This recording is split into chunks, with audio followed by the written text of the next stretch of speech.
ada ujian dari hal yang kecil sampai yang besar, dia bisa menerimanya sambil tetap dia ikhtiar mencari jalan keluar tanpa menyalahkan apapun yang ada di sekitarnya, terus sangka baik dengan Tuhannya, maka itu adalah warisan terbaik yang didapatkan dari seorang mukmin dari para nabi-nabi.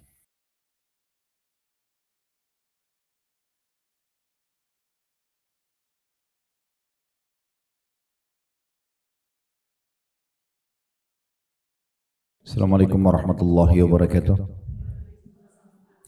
Alhamdulillah, tidak pernah berhenti lisan kita selalu memuji dan memuji Allah atas segala nikmat yang Allah limpahkan kepada kita.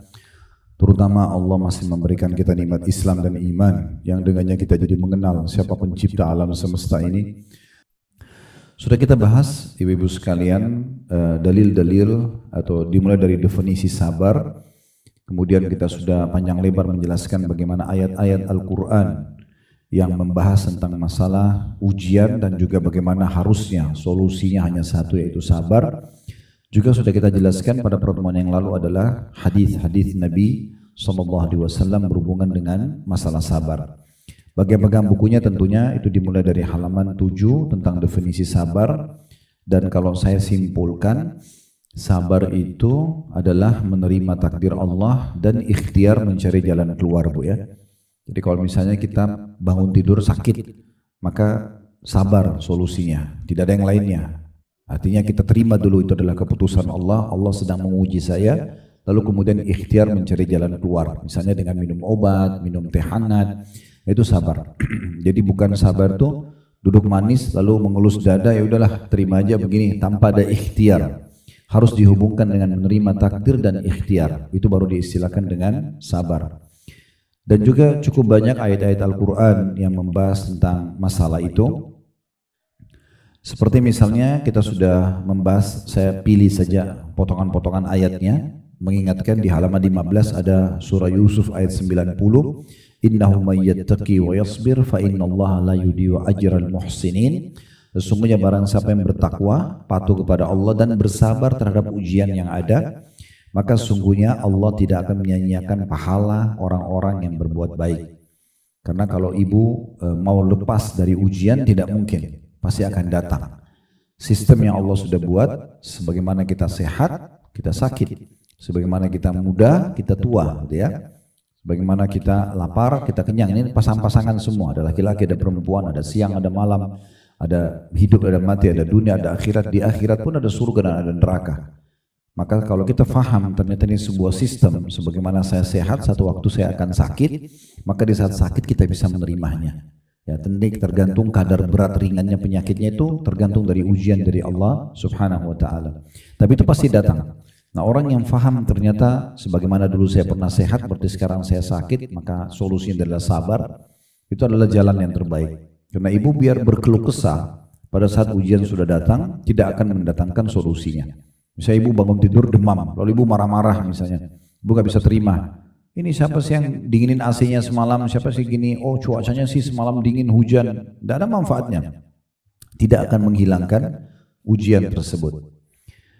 Dan tentu ayat-ayat Al-Quran cukup banyak dalam masalah ini, tidak kita bahas lagi tentunya ya. Nanti ibu bisa lihat kalau yang baru ikut, itu bisa melihat dari halaman 14 ya, sampai di halaman 18. Firman Allah Subhanahu wa taala cukup banyak berhubungan dengan masalah anjuran untuk bersabar.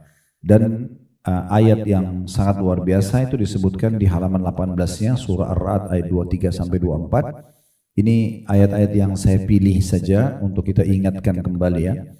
Yaitu orang-orang nanti kalau masuk ke dalam surga di akhirat, justru malaikat akan menyambut mereka dan mengatakan inilah balasan dari kesabaran kalian.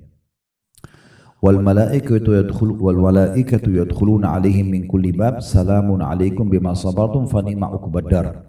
Dan para malaikat akan masuk ke tempat-tempat istana-istana mereka di surga seraya mengatakan selamat atas kalian karena kesabaran kalian, maka alangkah baiknya tempat kesudahan itu. Dan sabar kembali saya ingatkan dalam 3 hal Bu ya. Sabar dalam mengerjakan ketaatan, duduk dalam majelis ilmu seperti ini, ibu harus tutup aurat kalau ketemu dengan yang bukan mahramnya, ibu harus meneliti makanan dan minuman yang masuk harus halal misalnya. Semua itu butuh kesabaran dalam mengerjakan ketaatan. Yang kedua, meninggalkan kemaksiatan. Kita semua punya peluang dalam mengerjakan kesalahan, ya, perbuatan dosa. Ada godaan dari syaitan untuk berzina, untuk riba, untuk segala macam. Itu butuh kesabaran, sabar dalam meninggalkan yang diharamkan. Yang ketiga, baru sabar dalam ujian harian, kayak sakit, gangguan orang. Nah, ini semua 3 tingkatan sabar yang harus kita jalani. Kemudian juga sudah kita jelaskan sabar dalam sunnah Nabi SAW. Ya, bagaimana banyak sekali hadits-hadits Nabi SAW yang mulia, diantaranya di halaman 20 kata Nabi SAW, "Man yatasabbar yusabbirullah wa ma utiya ahadun ata'an khairan wa awsa'a minas sabr." Dan siapa yang memaksa diri bersabar dalam setiap ujian yang datang, niscaya Allah akan membuatnya bersabar, dan tidaklah seseorang dianugerahi sesuatu yang lebih baik dan lebih lapang daripada sikap sabar itu sendiri. Dan ini juga cukup banyak hadis-hadis Nabi SAW yang menjelaskan tentang masalah sabar, itu sampai ada di halaman 28.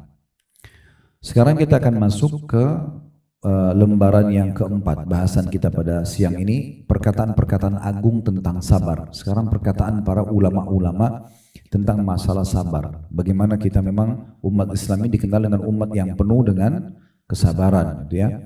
Kita sabar pada saat ujian datang, dan juga kita syukur kalau nikmat sedang ada. Itu 2 sayap kehidupan. Kalau kita lagi diberikan nikmat, kita nikmati, kita syukuri. Ya, kalau kita sedang datang ujian, kita sabar menerimanya dan kita bersabar. Ya. Dan Umar bin Khattab pernah mengatakan, saya sudah pernah bilang ya, saya ingatkan kembali, orang kalau sedang ditimpa ujian, maka cuma 2 keadaan, dia bisa terima atau dia nggak bisa terima. Kalau orang yang bisa terima dengan bersabar, maka dia akan mendapatkan banyak sekali manfaat. Karena dia akan mendapatkan pahala, menerima ujian dari Allah, dia mudah melaluinya, dan juga akan mendapatkan jalan keluarnya. Tapi kalau orang tidak bisa menerima, ini golongan yang kedua, maka dia berdosa karena seakan-akan menantang takdir Allah yang sedang datang sebagai ujian untuk dia. Kemudian juga dia sulit untuk melaluinya karena dia merasa ini beban, ya. Kemudian juga tidak akan menemukan jalan keluarnya. Jadi memang solusinya adalah sabar. Setiap ujian solusinya sabar, ya. Baik, perkataan-perkataan salaf tentang masalah sabar ini dimulai dari Umar bin Khattab radhiyallahu anhu berkata, "Lau anna as-sabra wasyukra ba'irani ma balautu ayyuhuma rakibtu." Seandainya sabar dan syukur itu adalah 2 ekor unta, niscaya aku tidak peduli manapun di antara keduanya yang harus aku tunggangi. Jadi memang 2 ini adalah sayap kehidupan, ya. Sebagaimana saya sering, ini cuma perumpamaan dari sayap kehidupan. Kita ibaratkan kayak pesawat, dia nggak mungkin terbang tanpa sayap, nggak mungkin juga terbang dengan 1 sayap. Dia harus dengan 2 sayap. Ingat aja, kalau nikmat sedang ada, syukuri. Silakan nikmati. Makanan, minuman, apa saja, pakaian, tempat tinggal, silakan dinikmati. Selama halal boleh. Kemudian kalau ada ujian, dari situ bersabar. Kita terima keputusan Allah itu sebagai ujian, untuk tentunya kita naik kelas, kita akan mendapatkan fasilitas tambahan, karena semua ujian ujung-ujungnya ada tambahan fasilitas. Yang penting kita sabar dalam melalui prosesnya. Ciri-ciri orang sabar tidak berkeluh kesah kepada manusia kecuali pada ahlinya saja. Ibu sakit, ibu hanya bicara sama dokter, nggak bicara sama semua orang itu. Supaya jangan kesannya kita mengeluhkan Sang Pencipta Allah yang sedang menguji kita. Makanya seorang bijak mengatakan, sangat tidak masuk akal seseorang yang beriman kepada Allah, dia mengeluhkan Tuhannya pada manusia. Misalnya, saya ini sakit sudah 1 minggu loh, misal. Apa manfaatnya dia bahasakan itu kepada temannya misalnya? Temannya nggak akan bisa memberikan solusi apa-apa gitu. Kalau dia bicara sama dokter berbeda, karena memang ahli di bidangnya, gitu kan? Itu tidak ada masalah. Tapi kalau semua orang ketahui permasalahan dia ini, agak unik, gitu kan? Ini sering juga saya kasih contoh, dan ini harusnya kita hindari. Ada orang kadang-kadang dia punya masalah dalam rumah tangganya, sama suami atau sama istrinya. Semua orang tahu permasalahannya, karena semua orang diceritakan. Jadi seakan-akan dia jalan maaf tanpa busana, tanda kutip di sini. Orang semua tahu masalahnya. Jadi walaupun dia kelihatan bahagia, satu waktu lagi senang sama pasangannya, orang akan mengatakan, tapi kan dia punya masalah ini dan itu, pernah cerita. Nah, untuk apa diceritakan? Kalau kita mau curhat, itu bukan sama manusia. Konsultasi ya, hanya sama ahlinya. Penyakit sama dokter, masalah agama sama ustadz atau ustazahnya, gitu kan. Kalau Curhat itu hanya kepada Allah subhanahu wa ta'ala, tidak ada yang lain. Ibu punya masalah apapun, ibu wudu, ibu niat sholat taubat, di musajadah itulah, ya, dengan mukenah itulah, di sujud itulah ibu tuangkan. Ya Allah, sebagaimana engkau ujikan hambamu penyakit ini, angkatlah, karena hanya engkau yang menyembuhkan penyakit. Sebagaimana engkau datangkan ujian utang yang terlilit ini, ya Allah mudahkan hambamu untuk bisa melunasinya. Ya, sebagaimana engkau datangkan ujian orang ini sedang menyerang hambamu, misalnya dengan apalah fitnah segala macam, maka engkaulah yang bisa menyelamatkan, gitu kan. Kita curhat, tuangkan semua sama Allah, itu yang benar. Makanya Sufyan Ats-Tsauri rahimahullah, seorang ulama di Mekah, Bu, itu kalau ada masalah apapun, beliau selalu sujud depan Ka'bah dan tidak angkat kecuali beliau sudah tuangkan semua sama Allah. Kalau sama Allah nggak ada masalah. Karena kalau kita sedang mendapatkan nikmat, yang ciptakan kita Allah, yang ciptakan nikmat itu Allah, yang bisa berikan jalan keluar hanya, yang bisa menambah hanya Allah. Kalau kita sedang ada masalah, yang ciptakan kita Allah, yang ciptakan penyakit atau ujian itu Allah, yang bisa memberikan jalan keluar hanya Allah. Lalu untuk apa kita ke manusia? Termasuk saya pernah singgung itu hari di kajian kita sebelumnya. Apalagi sama orang tua kita misalnya, ya, atau orang yang kita hormatin. Kalau orang tua kita ceritakan permasalahan kita, itu hanya akan menambah beban buat mereka. Mereka akhirnya tidak bisa tidur, gelisah, karena pikirin anaknya, gitu kan. Padahal sebenarnya kalau kita tidak ceritakan sama mereka lebih bagus. Kalau mau minta didoain, oke. Ibu, ayah, tolong doain saya, misalnya. Kalau mereka sudah wafat, kita bisa minta kepada paman, tante, pengganti mereka. Pasangan apa, saudara-saudara dari kedua orang tua kita misalnya, boleh kita minta agar didoakan. Dan harus kita rincikan permasalahan kita apa, gitu kan? Kita cuma bicara sama ahlinya atau kita curhat kepada Allah subhanahu wa ta'ala. Ini solusi terbaik, ini perangkat terbaik. Nikmat ada bersyukur, ujian ada bersabar. Dan Umar mengatakan kalau seandainya dua-duanya ini adalah unta, kalau kita sekarang mobil, gitu ya, kendaraan, nah masa itu transportasinya orang unta. Kalau sabar sama syukur adalah dua transportasi, saya tidak peduli yang mana saya naiki. Di dalam kehidupan orang beriman ada level tertinggi, ibu-ibu sekalian ya, level tertinggi dalam sebuah ujian. Kalau orang diberikan nikmat dia bersyukur, diberikan cobaan dia bersabar, ini standar. Saya sekarang sampaikan ke ibu-ibu seperti ini, ibu tinggal ambil sebagai sebuah teori ilmu, ibu terapkan.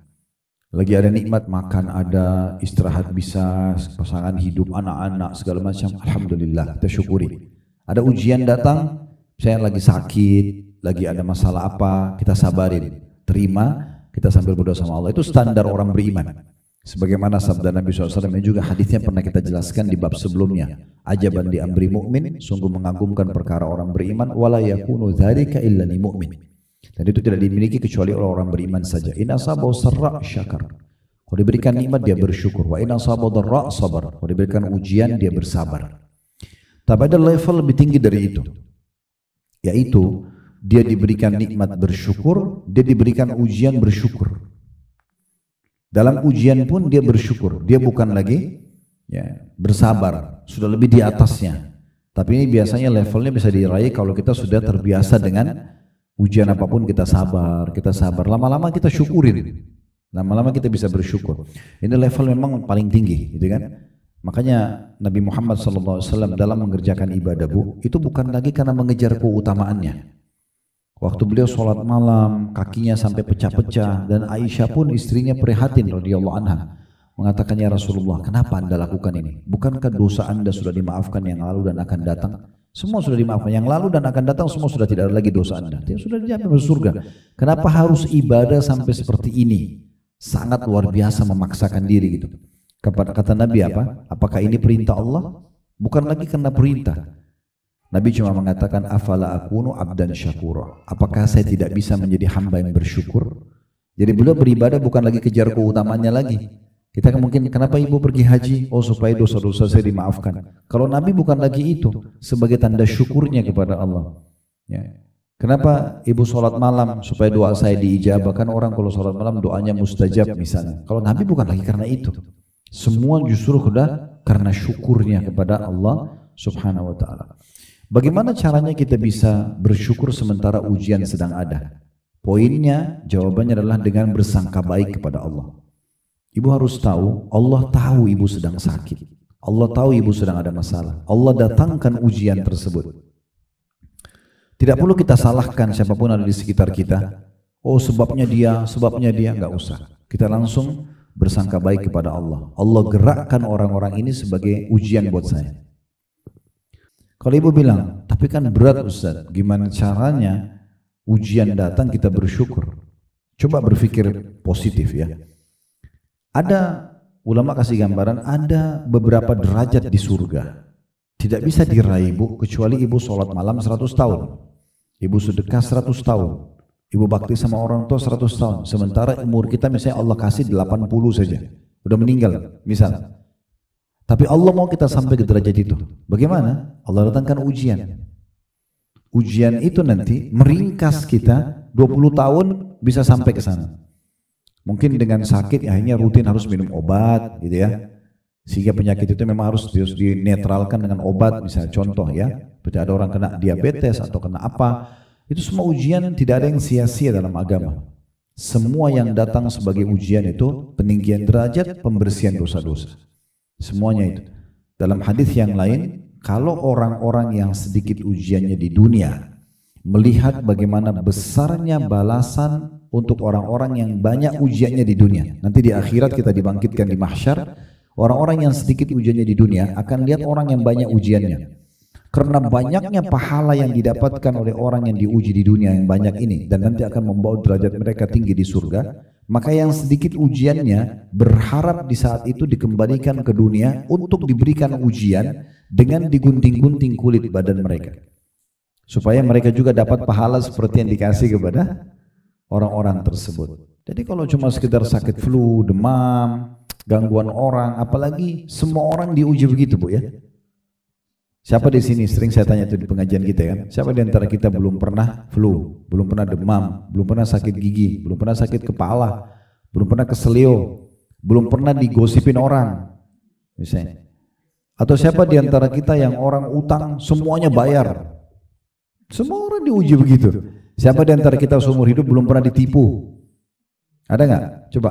Mana tangannya angkat, saya kasih mikrofon, saya pinjamin, ibu cerita tolong pengalamannya. Saya hidup 50 tahun Ustaz tidak pernah ditipu misal. Atau saya tidak pernah diganggu orang. Sehebat apapun ibu jaga prestasinya, mungkin tutur katanya santun, tatapan mata ibu syahdu, ibu selalu ramah sama orang, ada saja orang yang musuhi ibu. Hidup kita begitu.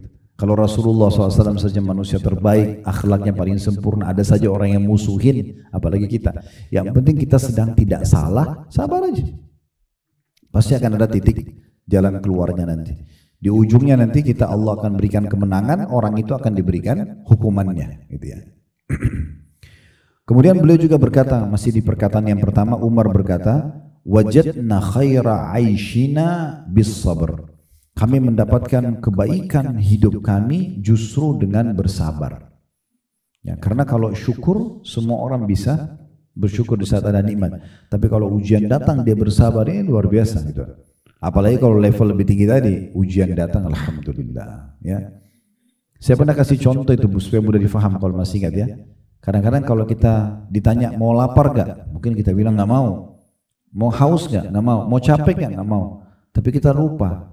Yang kita anggap sebagai ujian ini sebenarnya adalah batu loncatan untuk menikmati nikmat lebih jauh. Karena dengan capek, dengan lapar kita jadi lahap makan. Ya, dengan haus kita jadi enak minum, dengan capek kita jadi enak tidur kan gitu.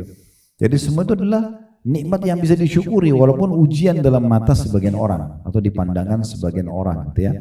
Kita kalau lapar mungkin cuma nasi sama tempe sama sambal aja lahap sekali makannya gitu kan. Tapi kalau lagi kenyang udah makan tadi, terus ditawarin lagi makan seenak apapun, mungkin makanan terenak dunia kita anggap biasa aja. Contohnya, kita kalau haus, mau minum apa Bu? Pesan air dingin khusus gitu pesan. Karena nikmatnya dan kita minum itu dengan sangat menikmati untuk menghilangkan dahaga kita. Kalau dari pagi, kita tidur terus sampai malam. Terus malam disuruh tidur lagi. Saya yakin kita tidak akan tidur. Tapi kalau dari pagi kita aktivitas sampai maghrib, capek banget. Malam tidur walaupun cuma 2 jam, 3 jam enak sekali. Berarti kan semua itu bisa dijadikan sebagai bahan syukur kepada Allah Subhanahu wa taala. Yang kedua statement Ali radhiyallahu anhu, beliau berkata, As-sabru matiyatun la takbu wal qana'atu sayfun la yambu. Sabar adalah kendaraan yang tidak akan pernah terpeleset. Jadi kalau sabar tidak akan pernah salah, pasti benar. Dan sikap qana'ah, merasa cukup, adalah pedang yang tidak akan pernah meleset. Nah ini kata-kata hikmah disampaikan oleh sahabat Nabi Ali radhiyallahu anhu. Potongan pertama ini jadi saksi bahasan kita, sabar adalah kendaraan yang tidak akan pernah terpeleset. Karena kalau misalnya ada yang ganggu ibu nih, lalu ibu sabar, ibu terima aja itu ya, dia akan kehabisan bahan. Orang kalau targetnya menyerang kita, dia targetnya itu inginnya ibu respon. Jadi supaya makin panas suasana. Tapi kalau ibu acuin aja, udahlah itu orang ngomong gini, ibu saya sabar aja. Ibu sabarin gitu kan. Ibu insya Allah ada pahalanya sendiri, Allah akan kasih. Nanti orang itu kehabisan bahan itu. Saya kadang-kadang kalau ingatkan di kajian bapak-bapak gitu kan. Bagaimana menghadapi kalau orang memang jengkel sama kita atau dia hasad atau dia apalah. Saya bilang sabar saja. Untuk apa ditanggapin? Anggap seperti angin lalu pernah diucapkan. Tapi kan sakit di hati itu kalau dimasukkan dalam hati. Kalau kita nggak usah, nggak perlu. Walaupun dia sudah pernah ucapin, kita anggap seperti nggak pernah diucapin. Dan kita yakin akan ada pahalanya. Insya Allah akan jalan dengan sendirinya. Begitu juga dengan qana'ah, merasa cukup. Ini sebenarnya lebih ke syukur ya. Apa yang Allah sudah kasih kita syukuri, dan Allah sudah berjanji dalam surah Ibrahim, la in syakartum la azidannakum. Kalau kalian bersyukur, merasa cukup, maka saya akan tambah. Nah, ini yang dimaksud dengan qana'ah. Yang ketiga statement Ibnu Abbas, maksudnya Abdullah bin Abbas radhiyallahu anhu. Ini sepupu Nabi. Karena Abbas ini paman Nabi, Ibnu Abbas maksudnya anaknya Abbas, dan nama beliau adalah Abdullah bin Abbas radhiyallahu anhu. Beliau berkata, afdalul uddati sabru ala syiddah. Perbekalan yang paling utama adalah bersabar menghadapi kesulitan. Ini perbekalan yang paling utama, yang paling bagus, karena semua akan ada ujiannya. Maksud dari statement ini adalah kalau kita bisa bersabar pada saat ujian datang, dipastikan nikmat kalau ada lebih mudah bersyukur. Ya. Tapi belum tentu kalau kita balik, belum tentu kalau orang bersyukur dengan nikmat yang ada, dia bisa bersabar atas ujian yang ada. Tapi kalau orang sudah bisa bersabar dalam ujian, maka dia akan lebih mudah untuk bersyukur. Karena dia sudah tahu, misalnya pada saat sakit, dia bersabar. Di saat sembuh, dia akan lebih mudah mensyukuri nikmat sehat itu karena dia pernah diuji dengan sakit. Beda kalau orang nikmat, pernah sehat, terus tiba-tiba sakit. Mungkin dia bisa bersyukur di saat sedang ada nikmat, sehat, tapi belum tentu dia bisa sabar kalau penyakit ada. Makanya Abdullah bin Abbas mengucapkan kalimat hikmah yang luar biasa. Beliau mengatakan, perbekalan yang paling utama adalah bersabar menghadapi kesulitan. Karena kalau kita sudah bisa bersabar dalam kesulitan, berarti syukuri nikmat akan lebih mudah. Yang keempat perkataan Al-Junaid rahimahullah. Ditanya tentang sabar, maka beliau menjawab, tajarru'ul murarati min ghairi ta'abbusin. Sabar adalah menelan kepahitan tanpa cemberut. Ini seakan-akan definisi sebenarnya, lebih kepada gambaran. Bagaimana caranya ada ujian tapi kita tidak cemberut? Ya, itu sabar namanya. Kalau cemberut atau dia keluh kesah, berarti dia nggak bersabar. Toh juga ujian itu kalau sudah datang, tidak ada solusinya kecuali terima. Ada solusinya. Kita bangun tidur, flu dan demam. Mau ngomel-ngomel, mau ngoceh-ngoceh, mau nyalain AC, mau nyalain suami, mau nyalain istri, tidak ada manfaatnya. Udah terima aja, Allah sedang uji saya. Udah sabar, sambil ikhtiar, minum obat, minum teh hangat, nikmati prosesnya, pahalanya tercatat. Juga mudah untuk dilalui. Nah seperti itu. Kemudian yang kelima, Hasan Basri berkata, Al-Hasan seorang ulama tabi'in, Al-Basri nama kota Basrah di Irak ya. Dikenal beliau ulamanya kota Basrah, makanya sering dikenal dengan Al-Hasan Al-Basri. Beliau berkata, As-sabru kanzun min kunuzil khair, la yu'tihi Allahu illa li'abdin karimin indahu. Kesabaran adalah salah satu perbendaharaan kebaikan yang Allah tidak memberikannya kecuali kepada seorang hamba yang mulia di sisinya. Makna statement ini, kalau ada orang lagi ada ujian dan bisa bersabar, berarti itu hamba pilihan. Karena tidak semua orang bisa menerima sebuah ujian, tapi di saat dia bisa terima ujian tersebut, ya udah. Ibu mau keluar rumah, hujan deras, sabar aja. Oh ya, Allah lagi uji kita, sabar aja, tunggu sebentar, tunggu reda, kita baru keluar misalnya. Janjian sama orang, telat. Oke, kita sabar aja. Mungkin kita bisa perbaharui janji misalnya, atau kita bisa tanyakan sebabnya, kita bisa atur di waktu lain, misal. Banyak hal yang bisa kita sabar gitu ya. Kita diberikan obat oleh dokter, dosis sudah habis dosisnya tapi ternyata belum sembuh, itu sabar, kita ikhtiar lagi, mungkin perlu ditambah dosisnya, bersangka baik, tetap aja nikmatin prosesnya. Nah, orang seperti ini akan mudah sekali melalui ujian-ujian yang sedang ada karena dia selalu bersangka baik ya. Jadi kesimpulan di poin ke-6 ini perkataan Hasan Basri rahimahullah, dan ini memang Hasan Basri ini perlu ibu tahu, hampir semua ulama banyak menukil ya tentang statement beliau, dan memang di masanya beliau kalau orang sudah merasa imannya lemah biasanya datang kepada Hasan Basri, pasti keluhnya kepada beliau karena selalu bicaranya penuh dengan hikmah, penuh dengan masalah keimanan, surga dan neraka gitu ya. Ini perkataan yang sangat baik. Jadi kesimpulan beliau mengatakan sabar itu adalah satu perbendaharaan atau harta terbaiknya seseorang dan tidak akan diberikan kecuali oleh hamba-hamba pilihan saja.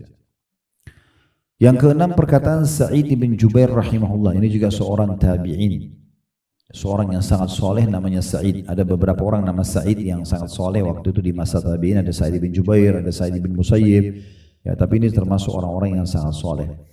Dan beliau ini dibunuh oleh salah satu pemimpin zalim di masanya ya, karena ada satu permintaan yang dia tidak penuhi, kemudian dia dibunuh gitu. Lalu Sa'id bin Jubair berdoa, ya Allah jadikanlah aku korban terakhirnya orang ini. Yang bunuh dia namanya Hajjaj bin Yusuf. Maka Hajjaj bin Yusuf mulai setelah membunuh Sa'id bin Jubair, ya akhirnya dia tidak bisa tidur dan setiap malam dia selalu teriak-teriak sambil mengatakan Sa'id bin Jubair membunuhku. Karena Sa'id bin Jubair sebelum meninggal dibunuh, dia mengatakan, ya Allah balaslah Hajjaj dengan 100 ya, seperti 100 nyawa yang sudah dia bunuh. Ya, jadi kalau dia pernah bunuh orang dengan menyakitkan satu kali, maka balasannya seperti itu 100 kali. Karenanya dia mengatakan Sa'id bin Jubair telah membunuh saya bahkan seperti 100 kali lipat. Berapa hari Hajjaj ini kesakitan sampai dia meninggal dunia dalam kondisi itu. Nah, Sa'id bin Jubair punya statement yang menarik tentang sabar. Beliau mengatakan as-sabru i'tiraful 'abdi lillahi bima asaba minhu wa ihtisabuhu 'indallah.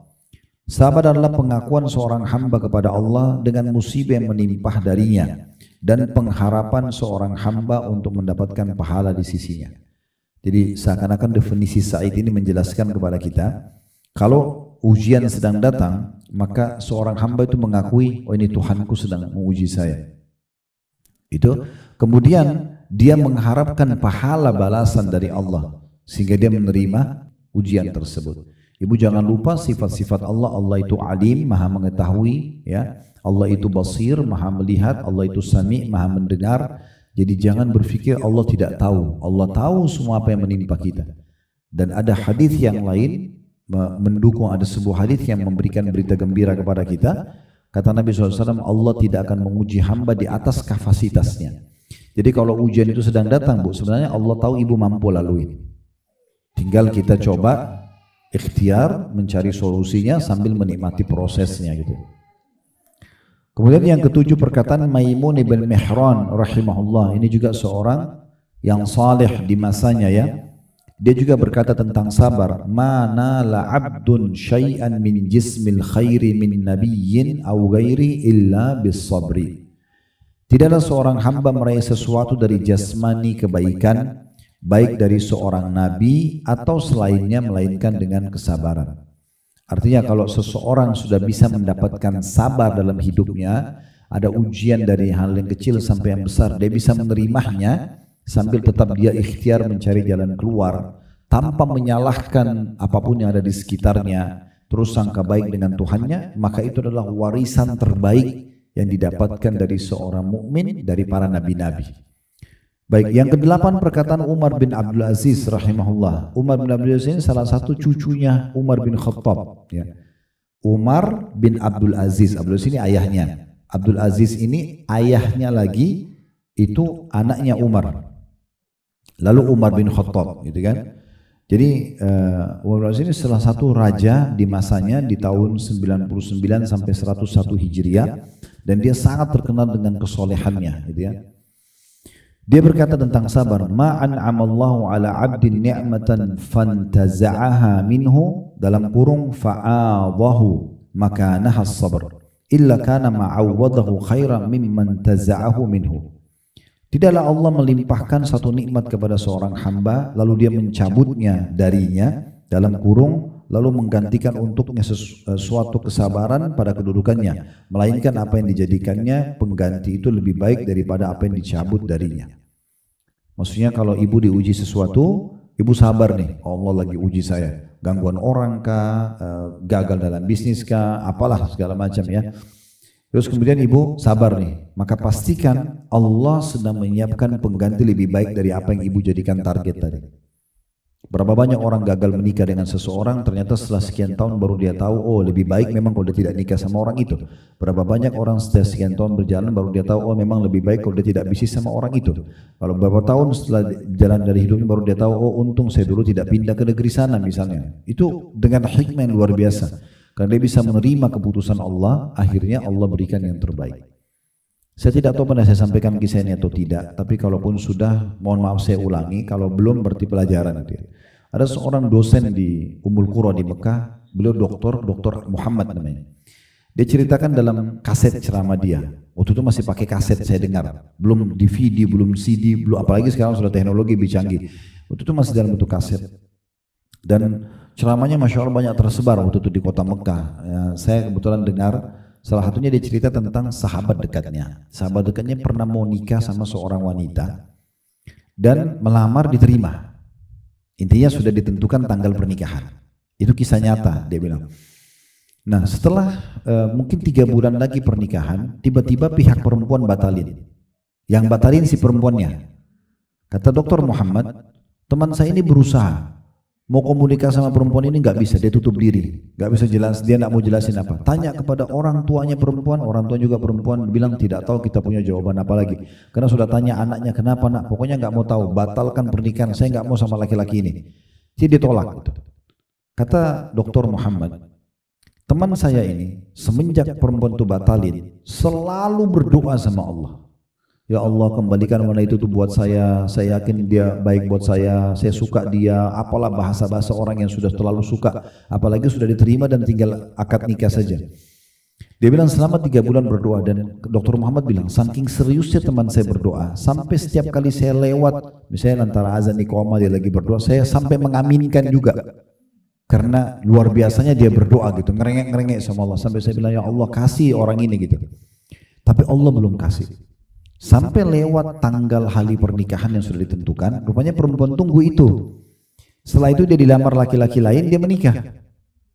Nah kata Dr. Muhammad, teman saya ini kata orang beriman, dia sudah tahu, sudah jadi istri orang nggak mungkin berdoa minta diceraikan gitu kan. Dia berhenti berdoa. Tapi kata Dr. Muhammad, saya justru tahu kasih sayang Allah kepada teman saya justru setelah perempuan itu nikah sama laki-laki lain. Dia bilang 3 bulan pertama dari pernikahan wanita itu, karena mereka kenal perempuan itu ternyata divonis kena kanker payudara yang mengharuskan satu payudara ini dipotong. Udah sangat ganas di 3 bulan pernikahan. Bulan keempat ternyata kanker itu pindah ke payudara sebelahnya, harus dipotong juga dengan 4 bulan pernikahan tanpa payudara. Bulan kelima ada permasalahan di urat saraf di bagian kepala, otak kecilnya perempuan ini membuat kedua matanya buta. Bulan setelahnya meninggal dunia. Kata Dr. Muhammad, saya benar-benar tahu bagaimana sayangnya Allah kepada sahabat saya ini. Kalau dia yang diizinkan nikah, maka mungkin dia cuma jadi perawatnya wanita itu. Dan akan lebih menyakitkan bagi dia karena sudah terjadi interaksi suami istri. Tapi Allah selamatkan dengan caranya. Dan ini cerita ini bisa ibu tarik dalam banyak lini kehidupan kita. Terlalu banyak hal-hal yang Allah selamatkan asal kita bisa menerima dan kita sabar. Oh mungkin ini yang lebih baik Allah kasih saya. Saya nggak jadi pindah ke Amerika, saya nggak jadi buka usaha ini, saya nggak jadi nikah sama orang itu, anak saya nggak jadi nikah sama si fulan. Selalu sangka baik. Ya udah kita terima aja tuh keputusan Allah sambil kita sabari dan kita ikhtiar lagi. Maka insya Allah akan mudah. Satu juga poin penting. Ini sebagai sedikit kemasan kehidupan kita, Bu ya. Ibu harus tahu ada judul-judul inti dari kehidupan kita. Judul inti itu gini, saya sama semua teman-teman laki-laki itu sama judulnya. Judul kita apa? Laki-laki. Ibu sama semua perempuan di muka bumi ini, judulnya sama, perempuan. Beda casing ya. Yang ini lebih tinggi, ini lebih pendek, ini lebih cantik, ini lebih ini putih, itu oke, beda casing. Tapi judulnya sama. Ini jangan kita terpengaruh dengan kemasannya, kita lupa judul intinya. Contoh gini, ada orang, saya kalau tidak nikah sama orang ini, saya bisa gila. Padahal sebenarnya yang sedang dia tidak jadi nikah ini laki-laki juga, perempuan juga, judulnya sama, cuma beda casing sama yang lainnya. Kenapa kita ngurung diri kita? Oh, saya kalau tidak nikah sama saya bisa gila. Nanti gila benar, padahal biasa aja. Baik, dua statement yang terakhir Bu ya.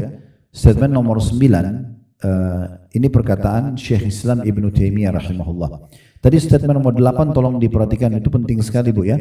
Jadi tidak ada sesuatu yang Allah datangkan untuk jadi target seseorang kemudian dia tidak dikasih lalu dia bersabar, kecuali pasti Allah gantikan yang lebih baik. Ibu pasti yakinkan itu memang akan ada yang lebih baik daripada apa yang kita jadikan target. Kalau Allah tidak kasih berarti akan sudah disiapkan yang lebih baik. Dan simpel, udah pindah aja ke sesuatu yang lain, ikhtiar aja. Selanjutnya, dokter ini nggak bisa sembuh, dokter yang lain. Obat ini nggak bisa, obat yang lain. Selesai, ikhtiar selama kita masih hidup. Jadi akan mudah semuanya ya. Seperti itu statement yang menarik. Yang ke-9 Syekh Islam Ibnu Taimiyah. Ibnu Taimiyah salah satu ulama tentunya di tahun ratusan ya. Beliau bukan tabi'in tapi generasi yang datang setelah mereka jauh. Tapi statementnya cukup menarik dalam masalah sabar. Beliau mengatakan as-sabru 'alal masaibi wajibun bittifaqi a'immatid din. Beliau lebih cenderung bicara tentang masalah hukumnya. Beliau mengatakan bahwasanya bersabar menghadapi musibah-musibah itu hukumnya wajib. Jadi bukan pilihan. Artinya kalau ibu tidak sabar malah berdosa, gitu ya. Dan berdasarkan itu atau dasarnya adalah kesepakatan para ulama agama ini. Kalau ibu tanya ulama siapapun, seorang alim siapapun tentang masalah saya kalau ada ujian bagaimana, pasti jawabannya sepakat sabar. Cuma tinggal mungkin berbeda-beda dalam mendefinisikannya, dalam berbeda dalam menyampaikan dalilnya, berbeda dalam menyampaikan contohnya, ya. Tapi pasti jawabannya sama. Dan ini hukumnya wajib, bukan pilihan. Ibu kalau lagi ada ujian, wajib untuk bersabar.